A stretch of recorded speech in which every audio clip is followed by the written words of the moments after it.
The other type of diagram we can make is where we fix the pressure and vary the temperature. And let's go a little bit into more of where the values are coming from this. So often we'll say, oh, I don't want red, I want white. We'll say that the total pressure is equal to 760 torr, namely atmospheric pressure, right? Something that we're working with. So we can say that we already wrote this equation for P total is just use Raoult's law for each component for an ideal system. So x1 times P1 star minus plus x2 times P2 star. And again, we can rewrite this expression as we did earlier and get this version here.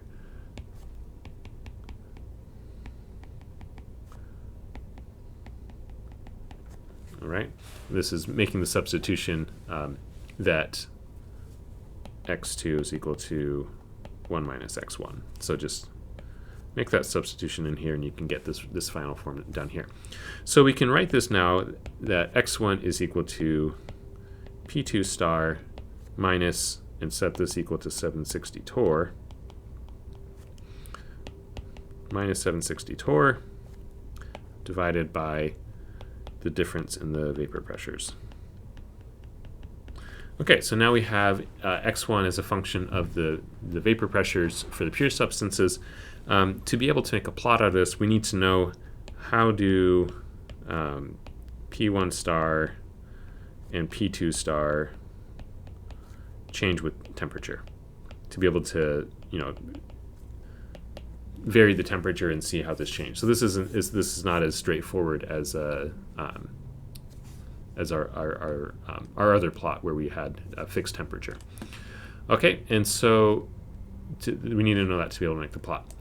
For the vapor phase, right, so this is how we get x1. If we want y1, well, that's pretty straightforward. We just need to know what's P1 over P total, which is equal to x1 P1 star, right? We just use Raoult's law divided by P total, which is, again, that's 760 torr specifically.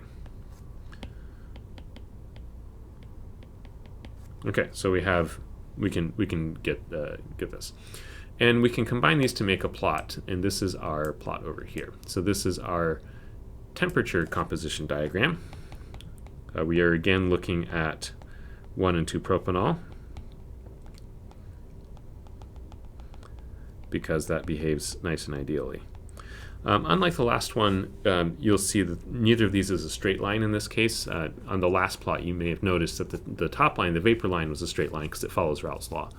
The bottom line, or in the temperature plot here, we don't get that same behavior. We again have the same thing here where our mole fraction, in this case we're looking at mole fraction of 1 propanol, so it's swapped between 1 and 2. The mole fraction of 1 propanol on the bottom in the solution, and the mole fraction 1 propanol in the vapor on the top. And now we're looking at how things change with respect to temperature instead of at a fixed pressure. And let's say we start with a solution, right? So this A here, that's about 0.6 mole fraction 1 propanol. And let's say we go ahead and boil it, right? And so that's what these lines are indicating, right? These are, again, down here in the bottom right-hand corner, this is all solution. This is a phase diagram. And in the top left is all vapor. And in the middle is where we have coexistence, right? This is where we have both. But again, the mole fractions in the vapor and the solution are not going to be the same. So when we boil some of our solution, the vapor that's formed can be read again off of this tie line, and it will have less 1 propanol in it. It'll be enriched in the 2 propanol, just like we said before when we were looking at the pressure diagram.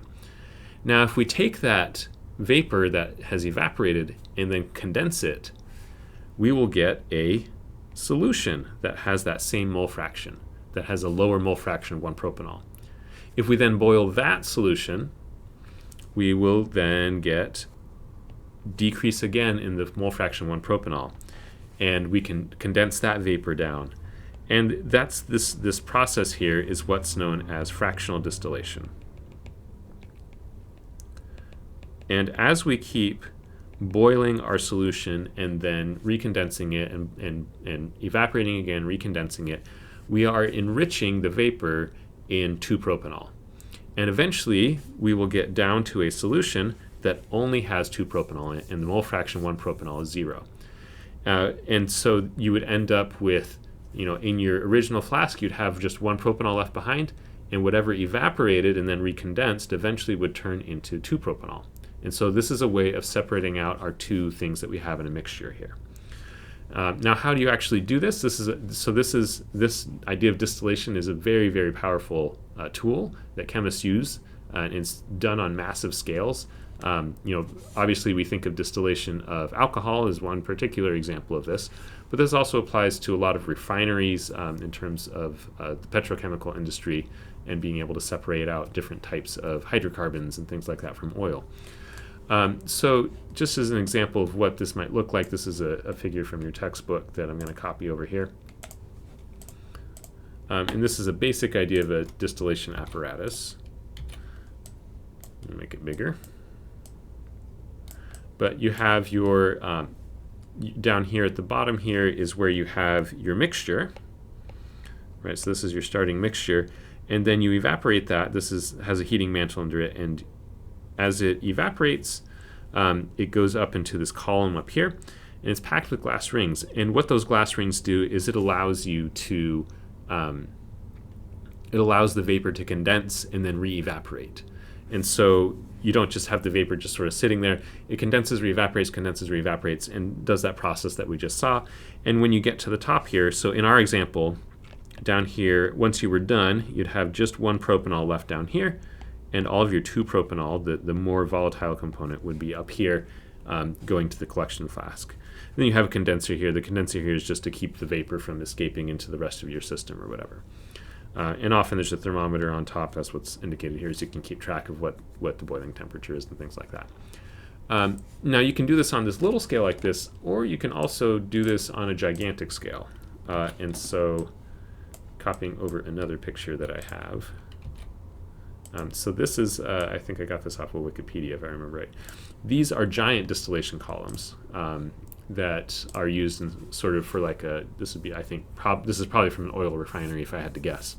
But these are massive building-sized distillation apparatuses where this exact same process is happening, but it's happening on just a much larger scale. You're dealing with much larger volumes. And so that's a very practical application of these thermodynamic principles that we've been talking about. This applies not only to ideal solutions. We talked about it in terms of ideal solutions, but you can also do this with non-ideal solutions. And so in the next video or two, we will look at non-ideal behavior and how we can compare that to what we've talked about with Raoult's law.